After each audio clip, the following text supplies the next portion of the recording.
नमस्कार, मी BLLB student Atish Kolhe. स्वागत आहे तुमचं या कोल्हे पाटील लॉ स्कूलमध्ये.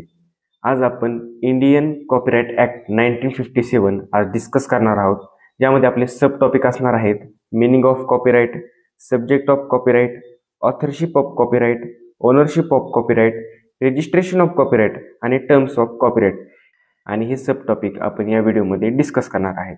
मेक शुअर तुम्हाला हा व्हिडिओ समजणार आहे आणि तुम्हाला एक्झाममध्ये सुद्धा लिहायला येईल एवढं आपण सोप्या भाषेमध्ये आज सांगणार आहेत.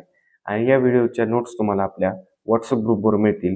बायोमध्ये नंबर आहे, त्याच्यावर हाय टाका, मी तुम्हाला ग्रुपमध्ये ॲड करतो. तर सुरुवात करूयात आपल्या फर्स्ट टॉपिकला, मिनिंग ऑफ कॉपीराइट. हा टॉपिक चालू करण्याअगोदर आपल्याला what is meant by intellectual property right हे समजणं खूप महत्त्वाचं आहे. आपण या मागच्या व्हिडिओमध्ये सुद्धा आपण हा टॉपिक डिस्कस केला होता, तरी पण आपण या व्हिडिओमध्ये अजून थोडा आपण डिस्कस करणार आहेत, म्हणजे तुम्हाला आयडिया येईल की कॉपीराइट म्हणजे काय.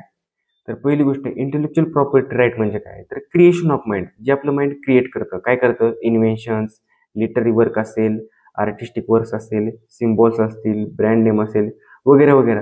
तर ह्या ज्या इंटेलेक्च्युअल प्रॉपर्टी आहेत यांना प्रोटेक्ट करण्याचं काम पेटंट करतं, कॉपीराइट करतं, ट्रेडमार्क करतं, जॉग्राफिकल इंडिकेशन्स असतील. हे काय टाईप्स आहेत इंटेलेक्च्युअल प्रॉपर्टीचे, आणि हे टाईप्स इंटेलेक्च्युअल प्रॉपर्टीला प्रोटेक्ट करतात. इंटेलेक्च्युअल क्रिएशनला प्रोटेक्ट करण्याचं काम हे टाईप्स करतात. मग टाईप्स कोणते आहेत? पेटंट असेल, कॉपीराइट असेल, ट्रेडमार्क वगैरे जे आता सांगितले ते मला लक्षातच आले असेल. आपण पुढे अजून ब्रॉडली डिस्कस केलं तर तुम्हाला पूर्ण कॉपीराइट म्हणजे काय हे 100% समजणारच आहे. आता फॉर एक्झाम्पल तुम्ही एक्झाम्पल घ्या, रेडबुलची बॉटल घ्या. रेडबुलच्या बॉटलवर काय असतं? त्यांचं ब्रँड नेम आहे, बरोबर. काय? रेडबुल. त्यांचं स्लोगन सुद्धा आहे, रेडबुल गिव्स विंग्स असं काहीतरी आहे. त्यानंतर त्यांचा लोगो सुद्धा आहे. मग हे ज्या गोष्टी आहेत हे प्रोटेक्ट होतात कशाद्वारे? तर इंटेलेक्च्युअल प्रॉपर्टी राईट्सद्वारे, त्यांच्या टाईप्सद्वारे. तसंच जर आर्टिस्टिक वर्क असेल, आर्टिस्टिक वर्कमध्ये काय येतं? पेंटिंग येतं, ड्रॉइंग येतं. लिटररी वर्कमध्ये काय येतं? तर पोएम येतात, नॉवेल येतात. जे काही लिखाण लिहिलेलं आहे, रायटिंग जे काय रिटर्न जे डॉक्युमेंट आहे हे प्रोटेक्ट होतात कशाद्वारे? तर कॉपीराईटद्वारे. हे तुम्ही शब्द नॉर्मली ऐकलाच असेल, कॉपीराईट पडतं, कॉपीराईट लागला वगैरे वगैरे. तर ह्या ज्या गोष्टी आहेत, लिटररी वर्क असेल, आर्टिस्टिक वर्क असेल, आर्टिस्टिक वर्क वगैरे बऱ्याच गोष्टी, ड्रामॅटिक वगैरे वगैरे सगळ्या गोष्टी ह्या कॉपीराइट अंडर प्रोटेक्शन होतात, असं याचा टॉपिक आहे. अशा प्रकारे तुम्हाला मिनिंग ऑफ कॉपीराइट तर समजलंच असेल. तर दुसरा टॉपिक आहे आपला सब्जेक्ट मॅटर ऑफ कॉपीराइट, जे इंडियन कॉपीराइट ॲक्टच्या सेक्शन 13 मध्ये ह्या गोष्टी दिलेल्या आहेत. काय? तर subject matter of copyright. Definition wise गेलं तर याच्यामध्ये सांगितलं आहे, the subject matter of copyright in the Indian copyright act 1957 includes original literary, dramatic, musical and artistic works as well as cinematograph films and sound recordings. या डेफिनेशनमध्ये original हा शब्द highlight केलेला आहे. ओरिजिनल म्हणजे काय? जे काही लिटररी वर्क आहे, ड्रामॅटिक वर्क आहे, म्युझिकल वर्क आहे, ते ओरिजिनल आहे. त्या ओरिजिनललाच कॉपीराइट प्रोटेक्शन दिलं जातं असं याच्यामध्ये सांगितलं आहे. तर आपण बघूयात ओरिजिनल लिटररी वर्कमध्ये काय येतं. तर बुक्स असतील, पोएम्स असतील, थिसेस असतील, किंवा एनी अदर रिटर्न जे काही वर्क असेल त्याच्यामध्ये ते लिटररी वर्कमध्ये इन्क्लूड केलेलं असतं. त्यानंतर ओरिजिनल ड्रामॅटिक वर्कमध्ये काय असतं? तर प्लेज असतील, स्क्रिप्ट असतील, वगैरे वगैरे. त्यानंतर ओरिजिनल म्युझिकल वर्कमध्ये काय असतं? तर जे काही म्युझिकल कंपोजिशन असतील विथ ऑर विदाउट लिरिक्स. त्यानंतर आर्टिस्टिक वर्क्समध्ये आपण सांगितलं की पेंटिंग असेल, स्कल्पचर्स असतील, ज्यामध्ये आपण त्याला मराठीमध्ये म्हणतो शिल्पकला म्हणतो. त्यानंतर ड्रॉइंग असतील, इनग्रेविंग्स असतील, ज्याला आपण मराठीमध्ये खोदकाम म्हणतो. अशा प्रकारच्या गोष्टी ओरिजिनल आर्टिस्टिक वर्क्समध्ये येत असतात. त्यानंतर सिनेमॅटोग्राफ फिल्म्स असतील आणि साऊंड रेकॉर्डिंग्स असतील. अशा प्रकारच्या ज्या आपण आता डिस्कस केले, काय आर्टिस्टिक वर्क्स वगैरे वगैरे सगळ्या गोष्टी ह्या कॉपीराइट अंतर्गत येत असतात आणि याला प्रोटेक्शन मिळत असतं. आत्ताच्या ज्या काय आपण टर्म डिस्कस केल्या, ओरिजिनल आपण जो शब्द लावला, यालाच देखील प्रोटेक्शन मिळत असतं कॉपीराइटचं, असं याच्यामध्ये सांगितलेलं आहे. काय अवघड नाहीये. सब्जेक्ट मॅटर ऑफ कॉपीराइट म्हणजे काय, कोणकोणत्या गोष्टींना कॉपीराइट प्रोटेक्शन मिळतं असं याच्यामध्ये सांगितलेलं आहे. आता याच टॉपिकमध्ये एक टॉपिक आहे. आता आपण काय पाहिलं की कॉपीराइट कोणकोणत्या गोष्टींना कॉपीराइट प्रोटेक्शन मिळतं. तर असं एक छोटा याच्यामध्येच टॉपिक आहे की अशा कोणत्या गोष्टी ज्याला कॉपीराइट प्रोटेक्शन मिळत नाही. तर याचे 3 एक्झाम्पल आहेत. पहिले म्हणजे आयडियाज, फॅक्ट्स, कन्सेप्ट असतील किंवा मेथड असतील, याला देखील कॉपीराइट प्रोटेक्शन भेटत नाही. त्यानंतर दुसरं आहे टायटल्स, नेम्स, शॉर्ट फ्रेजेस आणि स्लोगन्स, याला देखील कॉपीराइट प्रोटेक्शन मिळत नाही. आणि तिसरं म्हणजे मॅथमॅटिकल फॉर्म्युलाज आणि अल्गोरिदम्स, याला देखील कॉपीराइट प्रोटेक्शन मिळत नाही असं याच्यामध्ये सांगितलेलं आहे. येऊया तिसऱ्या टॉपिककडे, ऑथरशिप ऑफ कॉपीराइट. याची डेफिनेशन पाहिली. त्याचं डेफिनेशन काय सांगितली आहे? The author is a person who creates a work such as writer for a literary work, producer for a film, आणि याच ऑथरला फर्स्ट ओनर ऑफ कॉपीराइट हे सेक्शन 17 ऑफ इंडियन कॉपीराइट ॲक्टमध्ये सांगितलेलं आहे. म्हणजे जो कोणी ऑथर आहे त्यालाच आपण फर्स्ट ओनर ऑफ कॉपीराइट असं म्हणू शकतो. आता बघा, ऑथरची डेफिनेशन ही वेगवेगळ्या व्हेरियस वर्क्सवर डिपेंड असते. फॉर एक्झाम्पल, लिटररी किंवा ड्रॅमॅटिक वर्कसाठी आपण फर्स्ट ओनर हा ऑथर असतो. त्यानंतर फोटोग्राफीच्या केसमध्ये फोटोग्राफर हा फर्स्ट ओनर असतो. आर्टिस्टिक वर्कमध्ये आर्टिस्ट हा फर्स्ट ओनर असतो. त्यानंतर म्युझिकल वर्कमध्ये कंपोजर हा फर्स्ट ओनर असतो. तसंच सिनेमॅटोग्राफिक फिल्म्समध्ये प्रोड्युसर हा फर्स्ट ओनर असतो.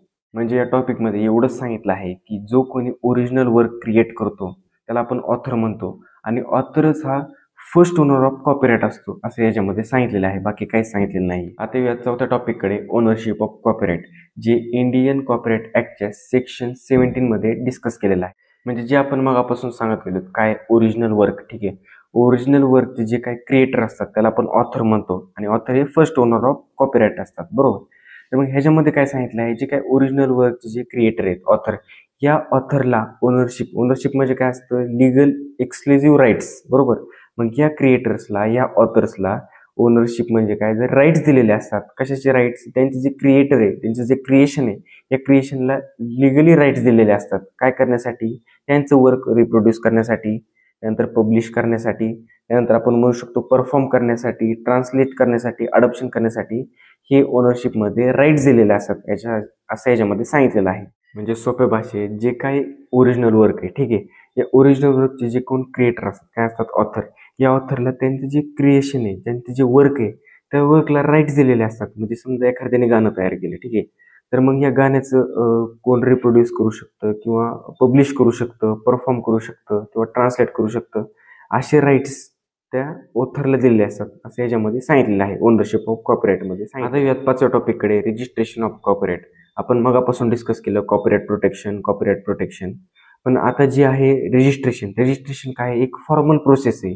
काय करण्यासाठी? जे काही वर्क आहे, ही वर्कचं जो काही ओनर आहे हे दाखवण्यासाठी आपल्याला रजिस्ट्रेशन करावं लागतं, ठीक आहे, आपल्या वर्कचं. समजा एखादा लिटररी वर्क आहे किंवा एक आर्टिस्टिक वर्क आहे. फॉर एक्झाम्पल, मी एकदा पोएम लिहिली, ठीक आहे, तर मग ह्या पोएमचं मी रजिस्ट्रेशन केलं. रजिस्ट्रेशन काय असतं? एक फॉर्मल प्रोसेस असते. तर मग हे रजिस्ट्रेशन केलं तर मग मी या जे काही वर्क आहे, जे पोएमचा मी ओनर आहे असं रजिस्ट्रेशनद्वारे दर्शवलं जातं. त्याच्यामुळे आपल्याला रजिस्ट्रेशन करावं लागतं किंवा हे जो आपल्या सिलेबसमध्ये टॉपिक आहे रजिस्ट्रेशन. आता बघा, इंडियन कॉपीराइट ॲक्टच्या सेक्शन 44 पासून 50 पर्यंत पूर्ण रजिस्ट्रेशन रिलेटेड जे काही सेक्शन आहेत हे याच्यामध्ये कन्सिडर केलेलं आहे. सेक्शन 44 मध्ये काय दिले? Register of copyright. याच्यामध्ये काय सांगितलंय? या सेक्शन मध्ये सांगितलंय की कॉपीराइट ऑफिस मधलं जे काही रजिस्टर आहे हे मेंटेन ठेवलं पाहिजे. सेक्शन 45 काय आहे? Copyright to be register. म्हणजे जे काय आपण आपल्या क्रिएशनला कॉपीराइट प्रोटेक्शन मिळण्यासाठी जे काय आपण ऍप्लिकेशन देतो, सोबतच डॉक्युमेंट्स आणि फीस भरून आपण सबमिट केलं पाहिजे, मस्ट सबमिटच केलं पाहिजे असं याच्यामध्ये सांगितलेलं आहे. त्यानंतर सेक्शन 46 मध्ये काय सांगितलं आहे? Indexes to the register. म्हणजे कॉपीराइट रजिस्टरसाठी इंडेक्सेस ठेवणं खूप गरजेचं आहे. सेक्शन 47 मध्ये काय सांगितलं आहे? Correction of entries in the register. म्हणजे या सेक्शनमध्ये कॉपीराइट रजिस्टरमध्ये चुका दुरुस्त करण्यासाठी आपल्याला परवानगी दिलेली जाते. त्यानंतर section 48, register of copyright to be prima facie evidence. म्हणजे या सेक्शनमध्ये काय सांगितलंय? जे काय आपण रजिस्टरमध्ये आपलं रजिस्ट्रेशन करतो, कॉपीराइट रजिस्ट्रेशन करतो, हा एक प्रायमा फेसिया एव्हिडन्स म्हणून ओळखला जातो असं याच्यामध्ये सांगितलेलं आहे. तर सेक्शन 50, इन्स्पेक्शन ऑफ रजिस्टर. म्हणजे या सेक्शनमध्ये जे काही कॉपीराइट रजिस्टर आहे ह्याचं इन्स्पेक्शन केलं जातं. अशा प्रकारे आपण पूर्ण रजिस्ट्रेशन प्रोसेस पाहिलेली आहे एक शॉर्टमध्ये, जे सेक्शन 44 to 50 पर्यंत 50 मध्ये दिलेली होती. आता यात लास्ट टॉपिककडे, जो आहे टर्म्स ऑफ कॉपीराइट, जे इंडियन कॉपीराइट ॲक्टच्या सेक्शन 22 पासून 29 मध्ये दिलेलं आहे, ठीक आहे. आता पहिली गोष्ट, टर्म म्हणजे काय? आपण मगापासून डिस्कस केलो, जे काही वर्क असतं त्याला आपण कॉपीराइट प्रोटेक्शन देतो. पण हे किती ड्युरेशनसाठी? तर ह्या ड्युरेशन ऑफ जे काही प्रोटेक्शन आहे हे आपण टर्म्समध्ये डिस्क्राईब केलेलं आहे. म्हणजे आपला टॉपिक काय? Terms of copyright. Terms of copyright म्हणजे काय? जे काही वर्क आहे आपण म्हणत गेलो याला कॉपीराइट प्रोटेक्शन असतं, पण एक स्पेसिफिक पिरियडसाठी, टाइमसाठी ते दिलेलं असतं. ते किती टाइमसाठी दिलेलं असतं हे आपण या टॉपिकमध्ये डिस्कस करणार आहे. सेक्शन 22 काय असतं? Term of copyright in literary, dramatic, musical किंवा आर्टिस्टिक वर्कसाठी.